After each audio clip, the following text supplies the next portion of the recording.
Hello friends. तो जैसे कि आप देख रहे हैं कि आज का हमारा टॉपिक है कॉन्फ्लिक्ट्स ऑफ कुल्लू के बारे में। तो हम पढ़ेंगे कि पाल किंग्स जो थे उनके टाइम पे जो मेजर कॉन्फ्लिक्ट्स रहे कुल्लू में वो क्या थे। तो उससे पहले हम कुल्लू की बेसिक से हिस्ट्री जान लेते हैं। तो कुल्लू को जो सबसे पहले रूल करा वो पाल किंग्स ने रूल किया और उसके बाद सिंह किंग्स ने रूल किया। तो पाल किंग्स ने सेकेंड सेंचुरी से लेकर के 1450 AD तक रूल किया और सिंह डायनेस्टी ने 1500 से लेकर के 1840 AD तक रूल किया। जो पाल किंग्स का जो फर्स्ट किंग था जिसने कुल्लू को फाउंड किया था वो था विहंग मणिपाल, और जो लास्ट किंग था कुल्लू का वो था पाल लाइन्स का वो कैलाश पाल था। देखिए, जो कुल्लू था वो सेकेंड सेंचुरी से पहले राणास और ठाकुर्स के अंडर हुआ करता था। उसके बाद विहंग मणिपाल ने सेकेंड सेंचुरी से में कुल्लू को फाउंड किया और पाल लाइन्स ने रूल किया सेकेंड सेंचुरी से लेकर के 1450 AD तक। फिर 1450 से लेकर के 1500 तक राणास और ठाकुर ने फिर से रूल किया कुल्लू को, और 1500 टू 1840 AD तक सिंह डायनेस्टी ने बाद में कुल्लू को रूल किया। और 1840 में क्या हुआ कि सिक्स ने ऑक्यूपाई कर लिया कुल्लू को, और 1846 में ब्रिटिशर्स ने पंजाब हिल्स को ऑक्यूपाई कर लिया और कुल्लू ने अपने आप को जो है ब्रिटिश टेरिटरी का पार्ट लेते हैं। कि कैपिटल्स के बारे में तो उनकी 3 कैपिटल्स रही हैं, जगतसुख जिसको नास के नाम से भी जाना जाता है, नगर जिसको कि विशुद्धपाल ने फाउंड किया था, और सुल्तानपुर जिसको कि जगत सिंह ने फाउंड किया था। तो ये 3 कैपिटल्स रही जिनको हम JN स्कीम से याद रख सकते हैं। जवाहरलाल नेहरू स्कीम, जे से जवाहरलाल मतलब जगतसुख, नेहरू से नगर और स्कीम से सुल्तानपुर। तो फ्रेंड्स, पाल लाइन्स की वैसे तो बहुत सारे राजा हैं और उनके आप अगर मुझे कहेंगे तो मैं स्टोरी उनके भी आपको बता दूंगी, समझा दूंगी। आप कमेंट्स में मुझे लिख के देना। अभी फ़िलहाल हम मेजर कॉन्फ्लिक्ट्स जो कुल्लू के हैं पाल लाइन्स के टाइम के, उनको हम अब डिस्कस करने वाले हैं। तो हम इम्पॉर्टेंट चीज़ डिस्कस करने वाले हैं फ्रेंड्स, और यहाँ से आपके क्वेश्चंस भी बनते हैं। तो पहले हम डिस्कस करेंगे लोकल कॉन्फ्लिक्ट्स को। 3 लोकल कॉन्फ्लिक्ट्स रहे मेजर पाल डायनेस्टी के। सबसे पहला जो कॉन्फ्लिक्ट था वो था राजेंद्र पाल और रूप सुंदरी के बीच में। जो ये रूप सुंदरी थी ये सूरज चंद की बेटी थी, जो कि राणा ऑफ गजन था। ये राजा नहीं था, ये राणा था, राणा ऑफ गजन। गजन कोठी विलेज था एक, वहाँ पर एक एरिया था गजन, वहाँ का राणा था सूरज चंद, और रूप सुंदरी सूरज चंद की बेटी थी। ठीक है, जब सूरज चंद की डेथ हो गई तो उसका कोई भी मेल हेयर नहीं था, तो उसने रूप सुंदरी ने जो है अपने फादर सूरज चंद को सक्सीड किया। तो राजेंद्र पाल को लगा कि अभी गोल्डन अपॉर्चुनिटी है और उसने अटैक कर दिया कोठी परसाई को। ठीक है, और कोठी परसाई को बार बार अटैक करवाया उसने एनेक्स करने के लिए, बट वो उसको एनेक्स नहीं कर पाया। इस दौरान उसने अपने 11 सन्स को भी लड़ाई में लूज़ कर दिया। अल्टीमेटली क्या किया उसने कि गुड ऑफिस टर्म्स के अंडर उसने रूप सुंदरी को राजेंद्र पाल ने अपने बेटे के लिए मैरिज प्रपोजल भिजवाया। ठीक है, फाइनली उसने उसके बेटे राजेंद्र पाल के बेटे विशाल पाल से शादी कर ली, और पीस और ऐसा करने से कोठी परसाई किसकी होगी, राजेंद्र पाल की। और कोठी परसाई के साथ सुफिक्स परसाई इसलिए लगा है क्योंकि 1 साल लग गया कोठी विलेजर्स को एनेक्स करने में, 1 साल लग गया, तो इसलिए कोठी के साथ कोठी परसाई को लोकल कॉन्फ्लिक्ट जो हुआ विशाल पाल और करमचंद के बीच में हुआ। विशाल पाल जो है वो राजेंद्र पाल का बेटा था, और जो करमचंद था वो लोकल राणा था। नगर जो था वो करमचंद के हाथ में था, इसीलिए विशाल पाल ने करमचंद को किल कर दिया क्योंकि वो नगर को हथियाना चाहता था, और करमचंद को उसने अपना जो उसकी टेरिटरी थी करमचंद की उसको अपना उसने ट्रिब्यूटरी बना लिया। इस तरीके से उसने अपनी टेरिटरी को विशुद्धपाल था, उसने क्या किया, उसने अपनी बाउंड्रीज और अपनी टेरिटरीज को एक्सपैंड करने के लिए नगर को सबड्यू कर लिया और नगर को अपना कैपिटल बनाया।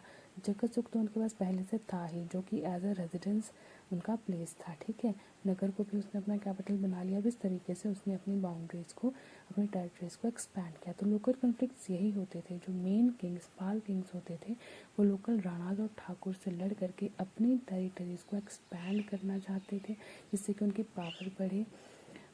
अब आते हैं इंटर प्रिंसली स्टेट कॉन्फ्लिक्ट्स।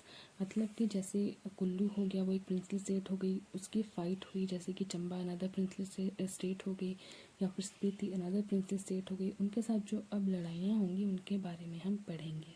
ठीक है, तो सबसे पहले आता है सिद्धेश्वर पाल। सिद्धेश्वर पाल के टाइम पर जो है चंबा ने अटैक किया कुल्लू पे। ठीक है, और जो राजा है सिद्धेश्वर पाल, उसकी डेथ हो गई, उसका एक सन भी मारा गया उसमें, और उसका एक ग्रैंडसन भी मारा गया। नेक्स्ट कॉन्फ्लिक्ट था कुल्लू वर्सेस स्पीति। कुल्लू से था रुद्रपाल और स्पीति से था राजेंद्र सिंह। स्पीति के साथ चंबा ने भी पार्टिसिपेट किया था। चंबा जो था वो अल्टीमेट राइवल था कुल्लू का, तो चंबा के मैक्सिमम अटैक्स देखने को मिले हैं। और अगर कोई और प्रिंसली स्टेट जैसे कि स्पीति भी अगर अटैक करती है तो उसके साथ चंबा भी पार्टिसिपेट किया करता था। तो स्पीति ने अटैक किया कुल्लू पे और रुद्रपाल को डिफीट कर दिया। राजेंद्र सेन ने कुल्लू को सबड्यू कर लिया और रुद्रपाल को हर साल 6 अन्ना इन रुपी जो है वो रेवेन्यू पे करना पड़ता था स्पीति को। रुद्रपाल का बेटा था हमीरपाल, उसने भी कंटिन्यू रखा। ये जो ट्रिब्यूट था 6 अन्ना इन रुपी ईयरली जो है वो दिया करता था स्पीति को। ठीक है, फिर जो नेक्स्ट कॉन्फ्लिक्ट आता है वो प्रसिद्ध पाल का और स्पीति के राजा चेत सिंह के बीच में हुआ। ठीक है, प्रसिद्ध पाल जो था वो रुद्रपाल का ग्रैंडसन था। तो प्रसिद्ध पाल ने जो है मना कर दिया कि मैं रेवेन्यू नहीं दूंगा, हर साल 6 अन्ना इन रुपी जो रेवेन्यू देता था मैं नहीं दूंगा। प्रसिद्ध पाल ने ऐसा कहा। प्रसिद्ध पाल ने स्पीति पे अटैक कर दिया और कुल्लू को उसने लिबरेट कर दिया स्पीति से, और चंबा से उसने लाहौल वालों को लिबरेट। चलिए अब चलते हैं हम नेक्स्ट कॉन्फ्लिक्ट की तरफ। तो नेक्स्ट कॉन्फ्लिक्ट हुआ चंबा के राजा मेरुवर्मन के साथ। दातेश्वर पाल जो कि कुल्लू के 31st किंग थे पाल लाइन के, उनका जो कॉन्फ्लिक्ट हुआ वो चंबा के मेरुवर्मन के साथ हुआ। दातेश्वर पाल का रेंज जो था वो 680 से लेकर के 700 AD तक रहा। तो मेरुवर्मन ने कुल्लू को इन्वेड किया और दातेश्वर पाल को किल कर दिया, और जो कुल्लू है वो चंबा के हाथ में चला गया। उस टाइम जो दिल्ली का राजा था वो गोवर्धन था।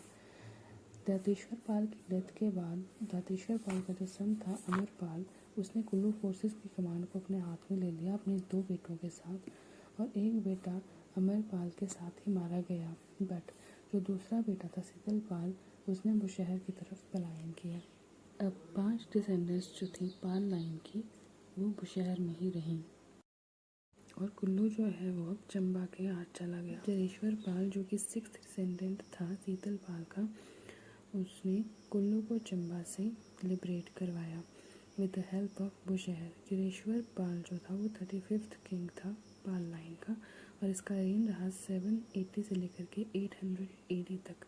तो चंबा को जब अटैक किया किर्स और तिब्बतियंस ने, तो तब उसका फ़ायदा उठाया जरेश्वर पाल ने और बुशहर की हेल्प से कुल्लू को चंबा से आज़ाद करवाया। और चंबा जो है अब किरास के अंदर 20 ईयर्स के लिए रहा। अब क्या हुआ कि 20 ईयर्स तक जो है चंबा ने अपना गुस्सा पाल रखा अपने दिल में। तो 20 ईयर्स के बाद साहिल वर्मन जो किंग था चंबा का, उसने फिर से अटैक कर दिया नारद पाल पे। नारद पाल जो था कुल्लू का किंग था।